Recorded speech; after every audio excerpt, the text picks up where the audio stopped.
All right. Welcome to episode 8 of the Pops and Drops podcast. What up, people?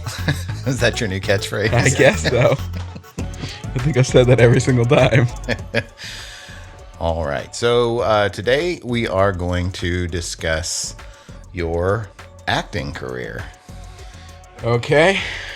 My attempt at an acting career?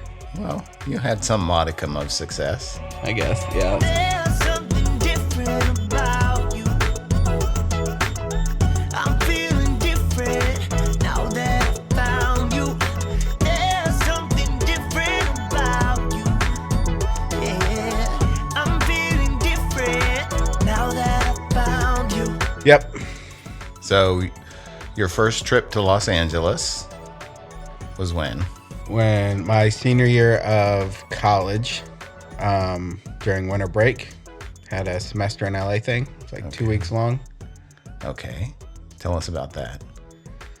It was actually really cool. We got to meet a bunch of people within the industry. Our classes were actually on a movie lot. I don't remember what it was called, but it was across the street from Paramount. And we got to go and tour Paramount, and we had a bunch of actors come in. Chevy Chase, Joe McHale. We got to tour the Community set, which is cool because I didn't watch it back then, but now I've binged it like 3 times now, and so it's a lot cooler for me now that I got to actually meet them. Chevy Chase came into one of our classes and said none of us are going to make it. Joe McHale came. Joe McHale was like there with him, and he was like, maybe one of you will make it. So that was pretty funny. But it was a lot of fun. During the day, we got to learn about the business and how to like market ourselves within the business, what we needed, how our headshots that were shot in Chicago were not going to work in LA at all. Even if you spent thousands of dollars on them, they weren't going to work according to everybody in LA because it's a different style, whatever. And we took some acting classes, and they taught us the importance of finding an agent and a manager and all that sort of jazz.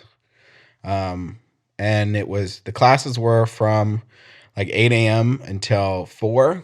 And then everybody who went started drinking around 4 because we were staying at the Banana Bungalow, which was a hostel right in Hollywood, which is really awesome because I actually had like a karaoke lounge within the hostel. And that's kind of where I fell in love with karaoke for the first time. And they had beer pong tables, and it was a lot of fun. We made the only mistake that I really made was there was Tommy Burger across the street, and we'd get drunk and go to Tommy Burger every night at like 2 a.m. And then the next day we'd feel like shit all day long In class. And the next morning, I stayed with a couple of my friends in the same room. The next morning, every single morning, we were like, why do we do this to ourselves again? And like the 4th day, my friend was like, let's go to Tommy Burger. I was like, dude, I'm not doing that again. You guys are crazy. But they went, and they felt like shit the next day, and I didn't. So You learned your lesson. I learned my lesson. But yeah, I learned a lot. In that first 2-week adventure. Yeah. And you discovered LA nightlife? Yes. Oh, yeah. Yeah. So there was a club called the Highlands, which was at Hollywood and Highland back then. This is like 2010, I think. 2009, 2010, it was still there. And all of my friends went. Everyone from our class was going. And they all waited in line. I don't remember why I was late, but I was late, which is weird because we all usually stuck together. I was like 20 minutes late after they were there. I don't know. I think maybe I was talking to my girlfriend on the phone or something. Anyways, I showed up, and there was this line wrapped around the block. And I just walked straight up to the bouncer and like tried to walk in without doing anything. And he stopped me. He's like, what do you think you're doing? And I was like, what do I think I'm doing? Do you know who I am? He was like, what? And I was like, I'm Chance Moore, man. I'd never been in anything. But I was like, I'm Chance Moore, man. I'm in this movie called In the Loop. I was like, look it up. Do you not have IMDb? And I said it to him just like that. And he was like, oh, crap, I'm so sorry, man. Here, take this bracelet. And he gave me this bracelet. He was like, you get free drinks all night. So I skipped this line of like 50 people, walked in, and then walked up to the bartender. The bartender saw my bracelet thing that he gave me, and I just like drank for free all night just because I bullshitted. I was very good at bullshitting, which is what made me a really good actor. Okay. So yeah, So, and that was your senior year? yeah, yeah. The senior year, the winter break. So then back to Chicago to finish school. Yep. All right. And then you graduate. How long were you in Chicago after you graduated before you returned to Hollywood? Um, I think it was about a year. Yeah, 'cause I moved. Yeah, I moved to LA August of 2011. Okay. Yeah, August of 2011 is when I moved to LA. So you did you like, how did you find a place to live? Did you have that arranged before you got there? Or what was your first week in LA like? So I left Chicago because my ex slept with my roommate, and I drove to Portland, and I hung out in Portland for about a month. And when I was in Portland, every day I was looking on Craigslist, and then I found this place in North Hollywood for $700 for a giant bedroom with its own bathroom in this McMansion, and I was like, "Oh crap, I gotta scoop this up." So David, my cousin David, was actually living in LA at the time, and I messaged him and I asked him to go check it out, and he went and checked it out, and then drove down and got that place. Okay. So now you're in a place in LA. What do you start doing? Um, the first week I just partied because I met my new roommates and they like showed me the town and everything. And one of my roommates actually had known some people from Chicago, from Columbia. Like one of my roommates randomly knew some of my friends from Chicago, which was really weird. She was a model and she knew a bunch of my friends from Chicago. So she took me out. We went hit LA. But then after that first week, I printed out like 500 headshots and I sent them to every agent that I could. I went to Samuel French Bookstore, which is one of the things that I learned when I first went there, is they have this list of this agent directory and this manager directory that they print out every year. So I went through there and I sent out all my headshots. I went and met with a couple agents and signed with MZA. I don't know if they're still around. I don't think he's still around. I don't want to say his name because he was kind of a greaseball old dude who just would take advantage of young girls. Anyways, bad news bears with that guy. But I signed up with him and I got an agent like within the first month that I was there.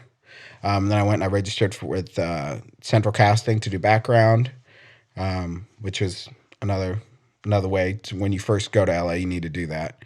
Because basically what you do is you call Central Casting every single day and they list off what they have a voice record message and they list off all the things that they're looking for specifically for background actors.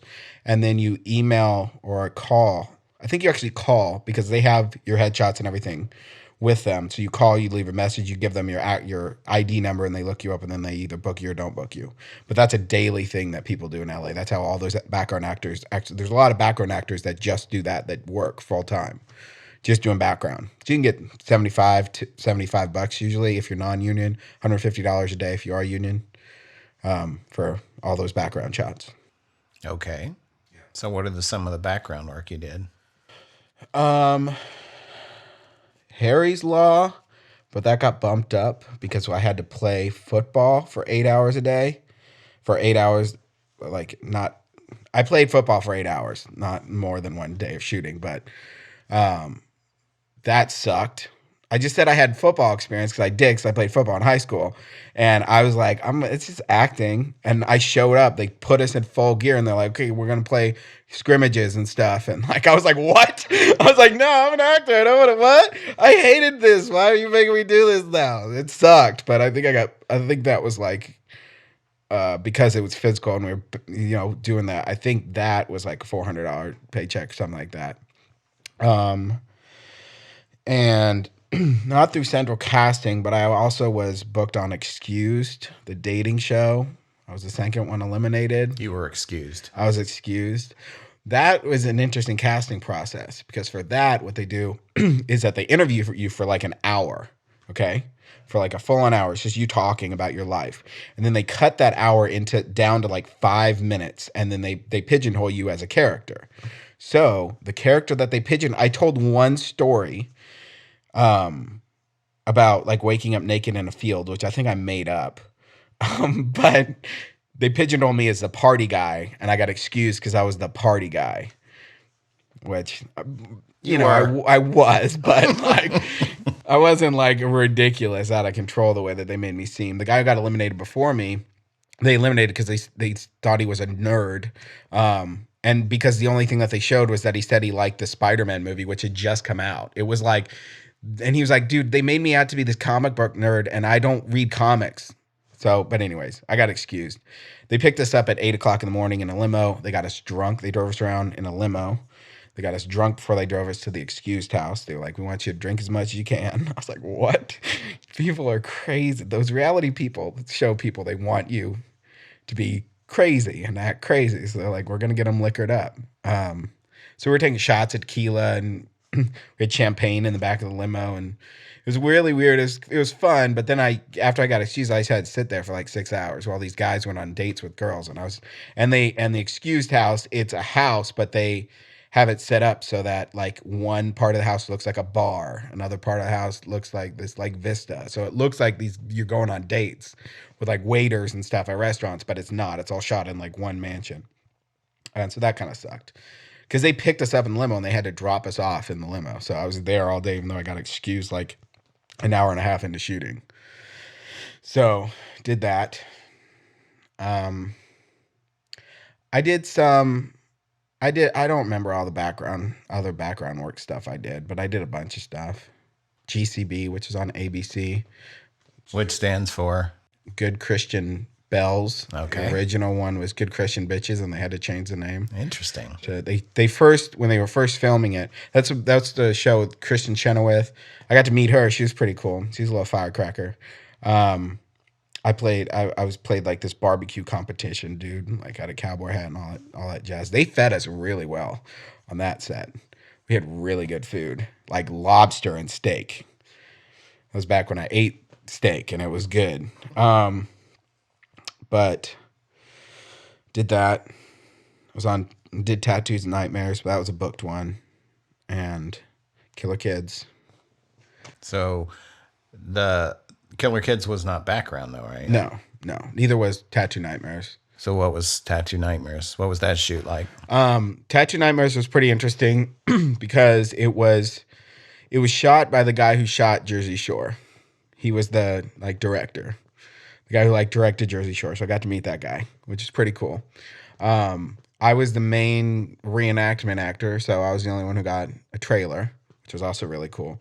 The other three guys who were like there, the guy who was actually tattooing me within the thing didn't get a trailer. The two guys in the party scene didn't get a trailer, and they were just hanging out. And I was like, "You guys want to come hang out in that trailer?" So like we were just waiting while they were setting shit up, and they were like, "Yeah." So that was cool. That was a lot of fun. Tattoo Nightmares was a lot of fun because the director was really fun. You know, he was a guy who was.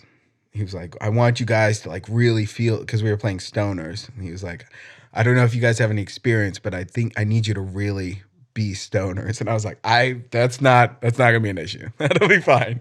We can figure that out. Like, especially because the other three guys totally like cast those guys like straight on stoners. They totally were stoners. They just cast me because I looked enough like the actual person who got a burning American flag tattoo on him. That had to get covered up. So in your reenactment, you didn't get a real tattoo. No, but the dude was like pressing onto my arm, and they had to draw one, and that kind of hurt. But like, didn't hurt like real tattoos. Like I have real tattoos. It did not feel like real tattoos. And then I had to go and get into a fight with a homeless person within the reenactment, and that was fun. Why was Well, no, why it was wasn't fighting like with a fight. I just had to get in an argument with him. And just because I had like lines and stuff, so it was good. I was like, man, I'm sorry. I didn't even think that it would like affect you like that. Because he played a veteran, and I was a guy who had a burning American flag tattoo. So this was an actor portraying a homeless person. Yes, it was not a real homeless person. No, nothing is real in LA. Absolutely nothing. Even like those car shows where they like impound people's cars and stuff, that's all staged. Everything is fake. Everything is fake. Even the things that you think are real are fake. Interesting. There's no such thing as, like, reality TV is not real. It's all fake. Okay. Interesting. Yeah. So then W- Anything else about Tattoo Nightmares? No, it was just fun. It was a long day of shooting, and we had multiple locations. We had to shoot in a back alley. We had to shoot at this house, and then we had to shoot in another house because the other house that we shot at looked more like a tattoo parlor than the one that we actually were shooting at. Um, and it was just fun. It was a long day though. I was really tired afterwards because you know tattooed nightmares did not feed us very well, but it was still fun. It was still good, and I got a decent paycheck out of it. Um, so yeah, there's that. And then Killer, and then the other one that I did, which is available now on A&E, I think.com or Lifetime.com, is Killer Kids. The Runner and Natural Born Killers is the episode that I'm on. I played Ryan Renfro, who was a kid who ran away from home and then went and killed two old people because he went psycho. And so that was interesting. I had to be tackled by a cop. I had to actually be tackled by a cop in that, like a real police person who played a cop also, but he was a real cop. So that was interesting. There's a lot of makeup involved because I was portraying a 17-year-old, and I guess I wasn't that, well, I was like 24, 25 that time, but they put on like a pound of makeup on my face, even though I look kind of young anyways, but it was just they made me look crazy too. So like I did like the death stare. And I had to get weapons training because I had to shoot weapons. Really? Yeah, I had to shoot guns in the thing, like real guns. They were like blanks, but we had to shoot. There's a shot where we're at a shooting range, and I had to shoot, and then I had to shoot the old guy in the back of the head and the woman in the back of the head, and I had to be trained for that. Interesting. So I got weapons training for that, which was interesting. And I had to shove the old guy, which I kind of felt bad about, but it was fun, An actor portraying an old guy. Well, he was really an old guy. Like he wasn't like a kid portraying an old guy. He actually played. He was in a few commercials. He was in one like credit card commercial where he played Old McDonald. He came out on stage and was like E-I-E-I-O, something like that. That was like his biggest one. It was a national commercial, but he's been on a bunch of stuff. That's interesting. So there are all these different tiers of actors in Los Angeles. Yeah, and even within every single shoot, there are different tiers. I mean, even in Killer Kids, the woman who was portraying the mom, I think, was considered background because she didn't have. There's under five. There's principal. There's co-star. And there's a few others. She was considered. There's background and then under five, which is under 5 lines, and then there's co-star, star, and principal, or principal, co-star, and star. It's all dependent on the amount of lines that you have and the amount of screen time that you have, and whether or not you're reoccurring, whether or not you're a reoccurring character. So like Gunther in Friends, remember Gunther in Friends, the coffee shop dude? Mm-hmm. He only got that role because he wrote on his resume he had coffee experience. So he was a reoccurring background actor for the first year before they ever gave him a line. So for the first year, he was only making probably like $50 to $75 a day every time they shot. And then they started giving him lines, and he started making money. I don't think he ever got to the $1 million an episode that the rest of the people were making, but he was probably getting at least a couple $100,000 towards the end of the run of the series. But you climb ranks. And SAG, there's a difference between SAG and non-SAG. I was SAG eligible. That's another thing that my agent did, was he got me SAG eligible within like the first 6 months that I was there, because it's stuff that he had booked me. And if you're SAG eligible, and you can only do a certain amount of projects as SAG eligible before you're a SAG must join. And then if you're SAG must join, then if you're a SAG member and you do background, you get paid twice as much, and you have breaks and all that sort of stuff. So a bunch of stuff about a bunch of little nuances about Hollywood and the acting business. So what else besides the TV stuff? What else did you do while you were in Hollywood? Well, I moved to Hollywood with experience as a leasing agent because I I worked for the apartment people in Chicago before I moved to LA. And so I started working for property management personnel as a kind of a ringer leasing agent. I started as a leasing agent, and then I was kind of a ringer. So I'd go in and make sure that all the apartments got rented out in places that were having trouble getting stuff rented out. Okay. And then what other kind of acting stuff did you do in Los Angeles? I mean, I did a bunch of student films with my friends, tried to start a couple web series. Red Handed Sketch Show was my friend Brian did that, did a couple of his sketches. Shot a couple horror films with my roommate, and wrote a script. Went to UCLA for screenwriting. Wrote a script, which was called Get Your Kicks, and it's still somewhere. Some lady contacted me on LinkedIn like a year after I wrote it, and she said she'd pay me for it. She sent me all these releases, and I signed them, and then she disappeared off of LinkedIn. Like her profile disappeared. So I don't know what happened to that, but I think I still own the rights to it because she never did anything with it, or she did do something with it, and I can sue somebody, but I haven't seen it anywhere. So Did she give you a check? no, So you never got any money? no.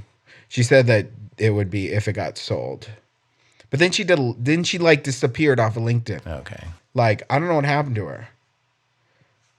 She seemed very legit. She had a bunch of connections and a bunch of people writing on her thing. So I don't know. So Stage work? yeah, oh yeah. I was in the Barubians version of Office Space.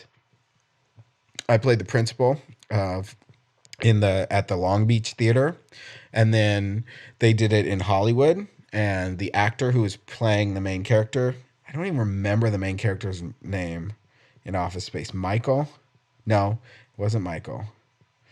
Anyways, if you watch Office Space, I played the main guy. And the actor who's playing the main guy in the Hollywood version got deported back to Canada. So our director's name was Michael. That's why I was thinking about Michael. And there's a guy who plays Michael Bolton in the movie and in the play. But the main actor got deported to Hollywood, so the director called me, and I'd been in his Long Beach version. And so I went and did the Hollywood version with them too for like a month or so. So that was interesting. That was pretty interesting. It was a long drive to Long Beach, like 4 days a week from North Hollywood. They're not close to one another. It was like an hour and a half without traffic. So that sucked, but it was worth it because it was a lot of fun, you know? So that's it, huh? That's your that's your acting career. Well, I mean, I did all that stuff, and then I was also working, and I was also partying a lot, and then I got involved with a producer, and I worked as his assistant for a while. Tried to backdoor my way into that, but then I got into a relationship that screwed everything up and kind of ruined my chances with that. So, How did the relationship ruin your chance? Did you stop going on auditions, or what do you mean? well, she didn't want me being an actor, and she didn't want me working for the producer. So, yes. I stopped going on auditions, and then I got into a fight with the producer, and I was like, I'm not doing this anymore. And he's like, okay, man, whatever. You're not going to make it then. I was like, I know.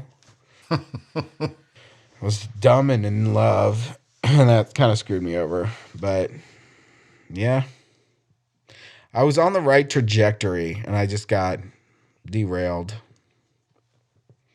So, but I'm not completely closing the door. Like, if I'm still on Actors Access, I still have access to that. I don't look anything like my headshots anymore, so I'd have to get new headshots. But if I ever want to go back to Hollywood, if Hollywood ever opens up again, you know, or if my music blows up and they need me on Saturday Night Live to be a host and music musical guest, I will most definitely do that. I want to do both because I am trained in acting. That's what I got my degree from Columbia College Chicago in. It's a bachelor's degree of theatrical arts. Cool. So, how did you start making music? So, well, I was looking back, and I was making music when I was in college. I just wasn't doing it full time. Um, After that bad relationship, and I moved up here, I kind of fell into music. I got my tickets to EDC, started going to concerts, started going to festivals, and I just fell in love with it. And then I discovered that, I mean, it's not easy to make music, but I feel like I have an innate talent for hearing it and kind of creating stuff. And it's not even I don't even really plan stuff out. I just go in, I start listening to samples, I start making beats, and then, you know it's like I hyper focus, and then I'll zoom out like 5 or 6 hours later, and I'm like, holy crap, where the hell did this song come from? It's literally like that. I blink and it's there. So, and add the more that I make music, and the more that I listen to music, and the more that I learn about the software, the better and better my music is getting just through practice. I've got to be close to 10,000 hours now. It's been every day for the past like 2.5 or 3 years. I've been making music like every single day. It's an addiction. Sometimes I will feel like I have like something in the back of my brain, like scratching at the back of my brain if I don't make a song. Interesting. And so I got to stop whatever I'm doing and start, mixing. So, EDC, which EDC was EDC your first big EDM show that you went to? First big EDM show, yeah. But I mean, I was going. It's another thing that happened when I was in LA was I was going to concerts all the time. Because concerts were there. I didn't really go to any EDM artists though when I was living in LA. I started going to them more up here because my cousin Ivan was into it, and he's blasting that stuff all the time, and I just started listening to it. But EDC was my first big festival. EDC 2018, 2018, yeah, EDC 2018. What was that like? It was amazing. Why? It was just it's magic. EDC is magic. It's magical. It's like it is there are like 10 stages, giant stages. There's 100,000 people there every single day. It's it's the best EDM artist in the world. And it's like 9 hours a day, like 3 days straight. I mean, I've never been more sore in my entire life than after the first day of EDC, that first EDC that I went to. I thought I was going to die the next day. And I didn't like do a bunch of drugs or anything or get drunk. I was just like, I'm just in awe. I was just so in awe, and I was dancing my ass off for 8 hours straight at all these different stages, and every stage is a different subgenre of EDM. And so you go, and that's really how I really discovered like who I like, what sort of people I'm into. And then it was just after EDC, it was Paradiso. And after Paradiso was Bass Canyon, and then it was New Year's, and then it was the Halloween one, which I don't remember the name of, but it was up in Washington. And then there's New Year's Resolution, and then all the shows down in San Francisco. They went to a Taylor and Audiotistic, and it's just festivals are amazing. They are like life changing. Just falling, music helped me fall back in love with myself. You know, Okay. So, what are the subgenres that you resonate with, and what makes them different? well, I didn't get into dubstep until or rhythm or what rhythm dubstep or chill step or bro step or whatever the subgenres within subgenres of dubstep there are. I didn't get into that until Bass Canyon. I didn't even know about Bass Canyon until Paradiso. Paradiso is like Louis the Child, kind of housey, poppy, funk stuff. and so I really like dubstep. Excision is God at dubstep. I worked Bass Canyon. I worked the second year and Thunderdome. I got to work that, which was fun. Working the rail and helping them run this tent thing. Um, but it kind of pissed me off because I didn't get to see a lot of the sets because I was working and I wasn't working the rail. I was working this tent thing because I knew how to press a button. But anyways, so I really like dubstep. I really like house, um, new disco, funk. Uh, So how is new disco different from house? house is more like new disco is more funky and it's got like it just I don't know. It's more it's less like and more I don't know how to and dubstep is like wah, wah, wah, wah, wah. Like I don't know how else to describe it other than I mean the obviously the BPMs are different. House is I think 120 to 140 ish. Dubstep is usually 130 to 180. Probably mostly around 160 BPMs. And and then there's trap, which runs anywhere from 80 to 120 BPMs, and house is about 120 to one. Yeah, it's I don't honestly don't know. There's like so many subgenres and genres within genres and new genres popping up, and people just because every single time an artist is like, "This is me, I'm my own thing," they name like a subgenre after it, which Okay. so. And what separates EDM, electronic dance music, from pop music? Well, now the lines are really getting blurred because there's a lot of mainstream EDM or a lot of EDM that's seeping into the mainstream. Pop relies more heavily on the vocals, and EDM relies more heavily on the instrumentals. But I mean, happy there's a lot of crossover. Like Happier by Marshmello is a giant pop song, but it's definitely also EDM. Um, you know, Daft Punk has done stuff with Kanye. Like it's just which is hip hop. It's just they all cross over, you know. And that Old Town Road song, I mean, Jesus Christ, that was country that crossed over into pop and then it crossed over into EDM because everyone did a remix of it. So, yeah, I don't know. So how does the music business work now these days? I'm trying to figure that out myself. So I'm signed to two record labels, Blanco y Negro and Big Tunes. Okay. Big Tunes is very small, but they've put out a lot of really good music and they have a lot of really talented artists on their label. However, it's really hard to get traction when I release stuff through them, just because they don't do marketing. They don't, or they do, but they don't really market. They don't have a dedicated person who markets for them. And they've only got like 5,000 followers on all their platforms. Blanco y Negro is a part of Warner Brothers. It's a subsidiary of Warner Music Group. It's the biggest. It's like a giant EDM label in Spain. They have like Afrojack and Arm& and Hammer, and they've got huge people on their label.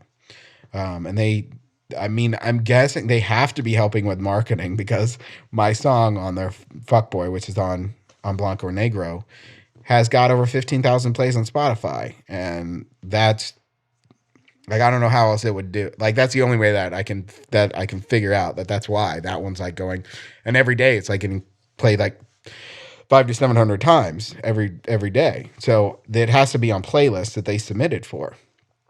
So the way that things work is people post things on SoundCloud. You start posting on SoundCloud, and eventually SoundCloud will come to you and say, you've posted enough or you have enough plays that you can start monetizing your stuff. And then once you start monetizing, they have their own distribution network too, called Repost Network. And you can go through there, and they'll send it out to all the platforms, iTunes, iHeartRadio, Spotify, all that jazz. And or you could go through CD Baby, which is traditionally what artists would go through. You go put stuff through CD Baby and it'll distribute. That's like I think CD Baby was one of the first distributing services, and they have a lot of really awesome tools on there.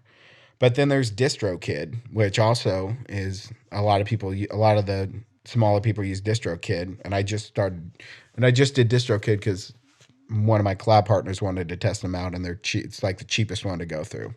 Repost Network, which is the one that is done through Spotify or done through SoundCloud, I do not have to pay to distribute because they send you an invite once you have a certain amount of plays on SoundCloud to register with Repost and start your stuff getting monetized.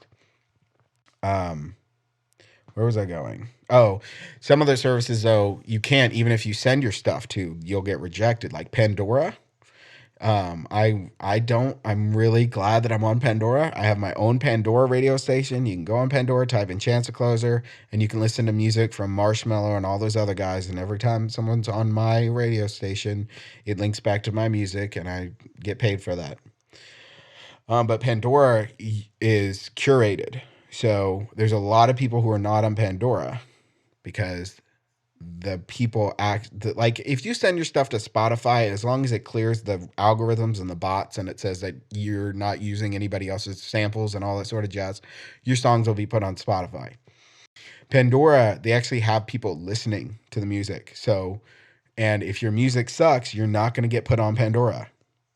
I don't know how my music got put on Pandora because like my first couple albums sucked and they were the ones that are put up. But once you're in the door, like all of my stuff is automatically on Pandora now because I had that first one that got sent through. Pretty sure it's because of that song "Sipping on My Lean" because that one is big everywhere. And I think that was the first song that was on Pandora. That was the one that like kicked down the door for Pandora for me. So there's like 9 million I mean, even within the platform, there's Deezer, there's Tidal, there's just a ton of places people are listening to music. So back in my day, in the '80s, when I was a DJ, an artist would only sign with one record label. They weren't like song by song, Yeah. and essentially the game was to get artists early enough in their career that they would sign a larger proportion of the potential revenue, and they would also sign contracts if they were young and naive that essentially only gave them the money that was left over after all of the expenses, all the marketing and production expenses. And so essentially the record labels kind of screwed the artists out of most of their money. Yeah. So how's it different now? Well, like Blanco is 80-20, I get 20. The big guy, the one that Fuckboy's on, the one that the song that I have them that's having most traction, I'm probably going to get paid the least for. But like, it's big tunes is 50-50. And then like if I distribute stuff through Repost Network or CD Baby, or Distro, it's 100%. Because you're paying to get them distributed. Well, except for Repost. I think Repost might be like they get 5%. It's really small for the Repost distribution, the one that's done through SoundCloud. CD Baby, I keep everything because you have to pay like it's like $10 a single that you release through CD Baby to get it distributed out for a year or something like that.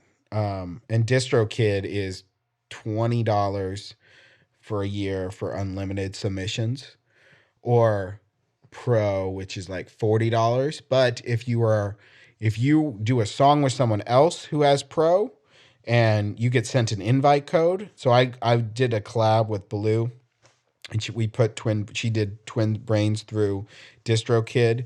I got sent an invite because I also made the song with her, and so I got half off of distros of the service for a year. So it was like $20 for the Pro stuff, which is usually like $40. But I don't know. But that's per song. No, distro's $40, or the pro is for a year. You unlimited Okay. submissions. CD Baby is the only one where you pay per song or per album or per single. Okay.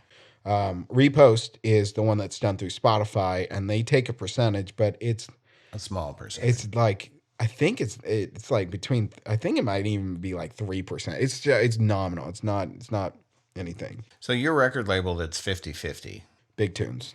Yeah. You're saying that what is it that they do? Because you said that the songs you've released through them haven't got much traction. So are they doing anything? Like why? What are you paying them 50% for?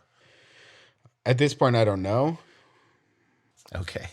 but I mean, they have the potential to be really big. There's a lot of really good artists that are signed through them, and they have links with Ultra. So when Ultra starts up again, when festivals start up again, I can message them and say, "Hey, can you guys help me get booked for Ultra?" Okay. And they also do things like remix contests. So, like, I have a song called Just Money, and they wanted the stems for it. And the stem for an EDM song is basically every single individual instrument or vocal broken down into its own thing that you send them. So the drums, but for the whole song. So someone just gets your drum. That's what a stem is. So they're doing a remix contest for that. They're also doing like a best of album of my stuff that they're going to be distributing, sending out. And they have a lot. They have quick turnaround, so they can get stuff into like Spotify really quickly, quicker than probably not quicker than DistroKid, definitely quicker than CD Baby. But I don't know. It also, it looks good to be signed versus an unsigned artist. So Okay. it's another thing. It just adds another, Some check mark to cachet. my credibility. They also have other platforms that like they're on Beatport, and I don't know how big Beatport is. So my songs could be doing really well, and I just don't. It's not that I don't have the login for Beatport. I do. I have to find it because I don't know.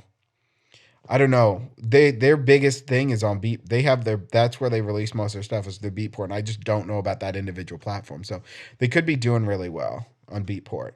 My songs could be, But but I wouldn't you just be getting checks if they were?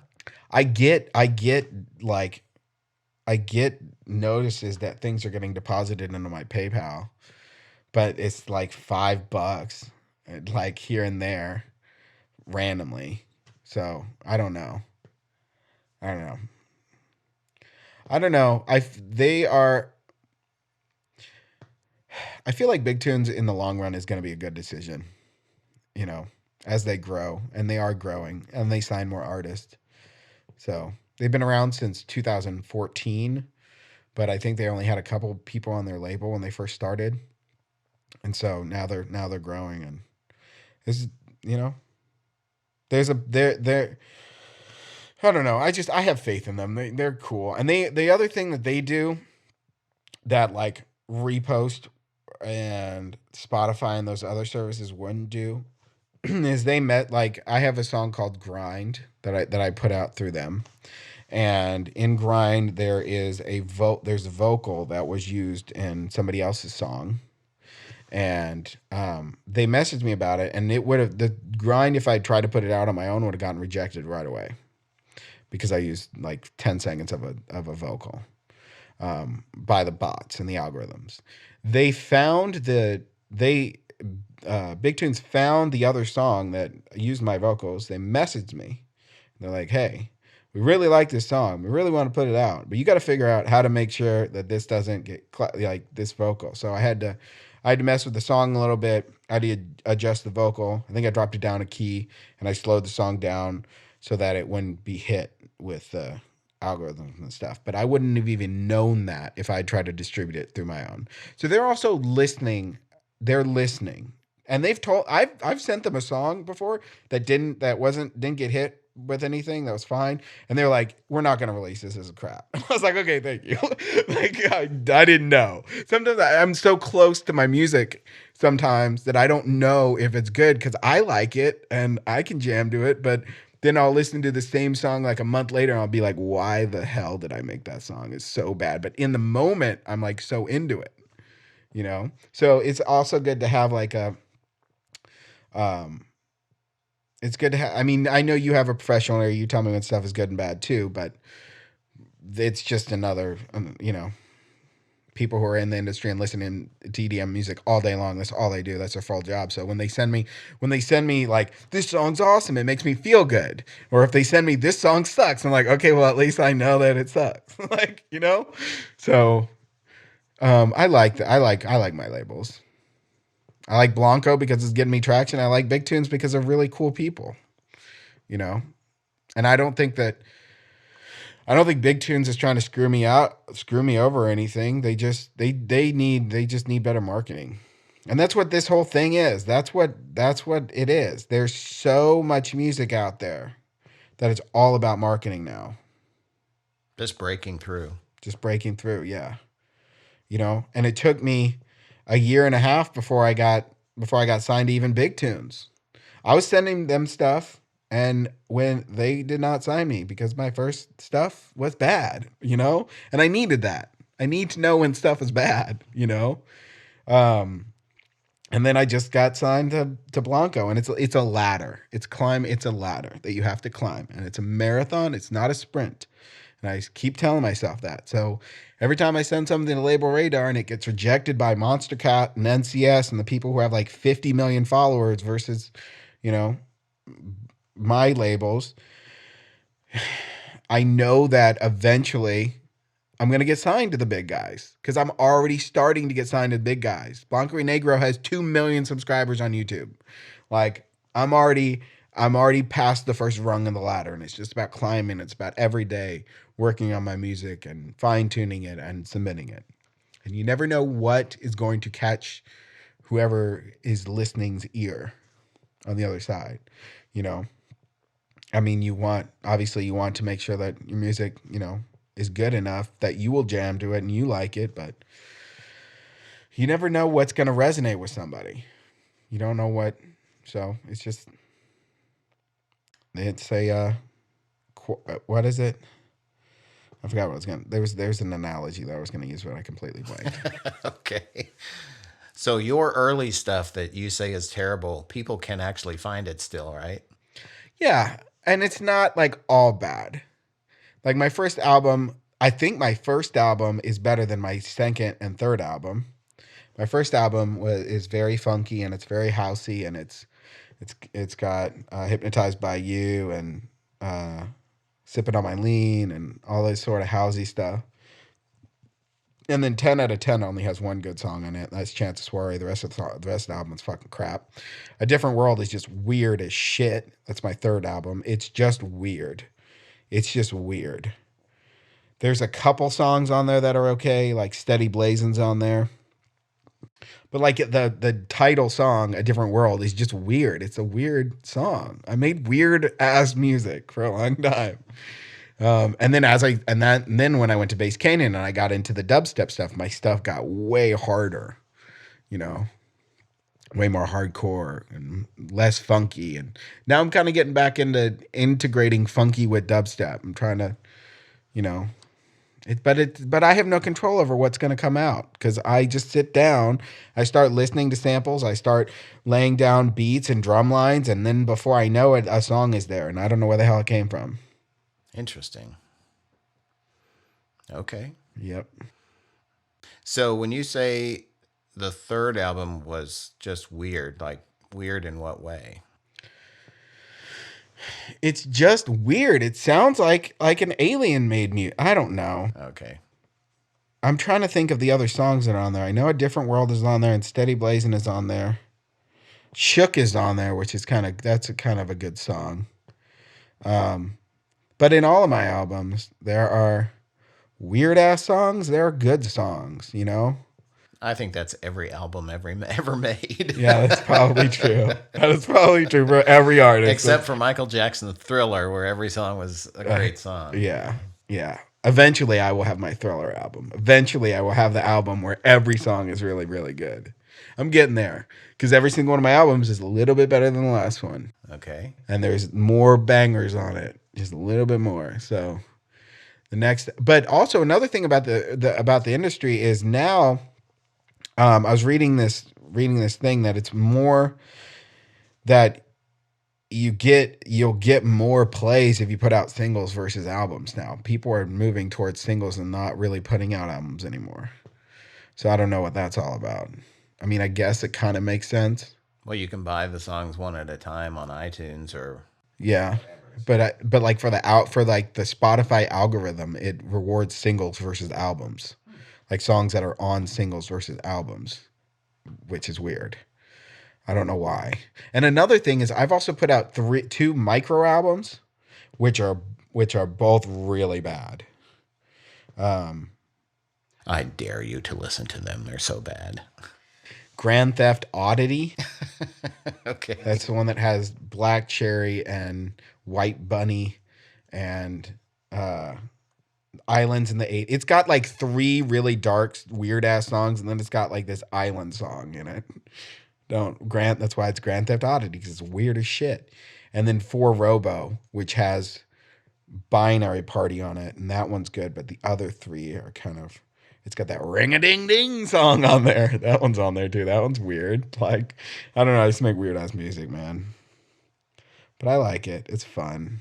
It's my passion. It's what, and I went back, like I was looking at my old computer from like high school or like my freshman year of college, and I found like a bunch of songs that I made when I was a freshman in college. And I didn't even remember doing that. And I remembered that when I was in high school on my Xbox, there was this game that wasn't a game. It was just like little blocks, and you would put the blocks together and it would make a song. It was like a song maker game.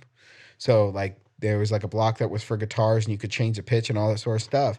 And I'd play that thing for hours when I was in high school. I didn't even realize it's the same shit that I'm doing now. Like all of this stuff is like lining up and it's making sense now.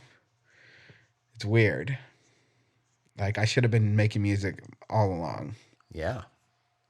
So thanks to the Xbox game developer, whoever he or she was that created that little song construction game. That's cool. Yeah. And, you know, like we're recording it. One of the ones that we're recording is on Audacity, and I was making Audacity songs when I was in high school too. I was making remixes of stuff and making my voice sound all weird and like changing the pitch, and I was just doing that stuff like without even thinking about it. Just for fun. Just for fun. And now I'm hopefully gonna be making some money out of it.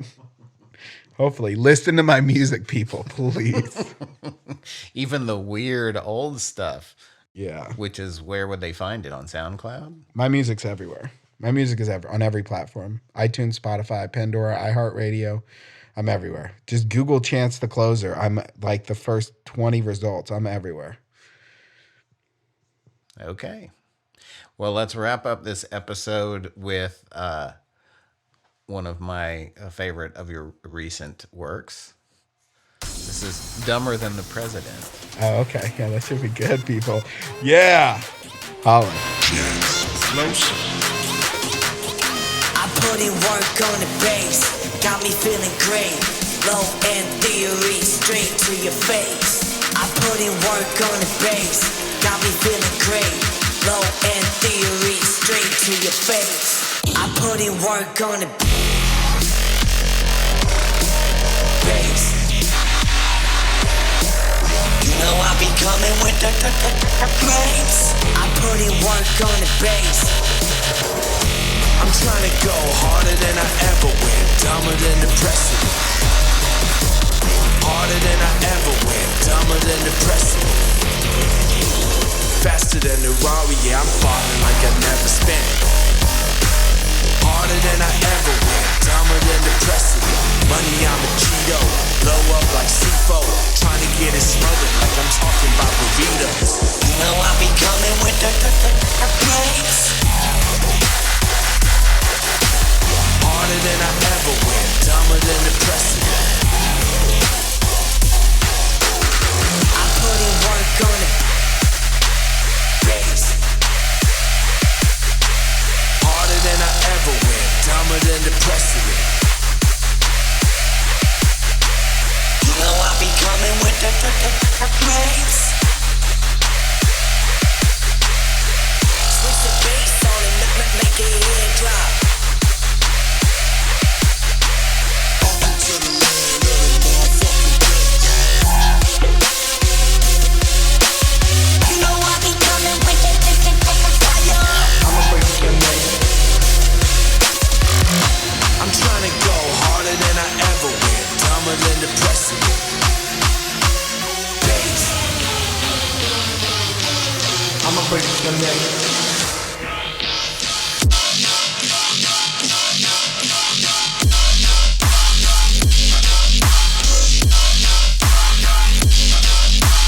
You know I be coming with the grace. Harder than I ever went, dumber than the precedent. You know I be coming with the grace. I put in work on the bass, got me feeling great. Low end theory, straight to your face. I put in work on the bass, got me feeling great. Low end theory, straight to your face. I put in work on the bass. You know I be coming with the grace. Harder than I ever went, dumber than the precedent. I put in work on the bass. Harder than I ever went, dumber than the precedent. You know I be coming with the grace. Switch the bass on and make your head drop. Welcome to the land of the motherfucking bass. You know I be coming with the grace. Harder than I ever went, dumber than the precedent. Better wake up.